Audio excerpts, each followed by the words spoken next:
গিরে বন্ধু, ঈদ তো হয়ে গেল, বাড়িতে যাবি না? না রে বন্ধু, আমার বোধহয় এবার ঈদ বাড়িতে করা হইব না। কারণ ঈদের পরপরই আমার ছোট বোনটার বিয়া। অনেক টাকার প্রয়োজন। সেই টাকাটা দিতে গেলে আমি যদি এখানে ডিউটিটা করি, তাহলে বসে বলছে এই মাসে আমার মেলা বেতন দিব।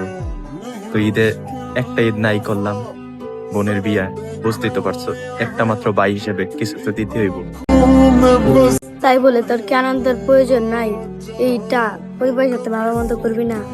আমি যদি বাড়িতে যাই, এই ঈদের সবার সাথে ঈদ করি, তাইলে হয়তো আমি একটু আনন্দ পাবো।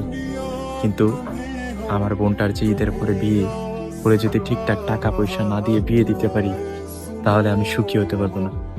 একটা ঈদ না হয় এইখানে করে ফেলি।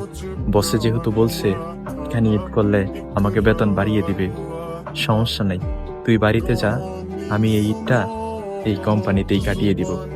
বাবার অবর্তমানে যখন একটা পরিবারের দায়িত্ব একটা বড় ভাইয়ের কাঁধে পড়ে, ছোট বোনটার বিয়ে দেওয়া, ভাইয়ের পড়ালেখার খরচ দেওয়া কিংবা পরিবারের খরচ চালানো, এটা একমাত্র সেই ভাইটিই বুঝে।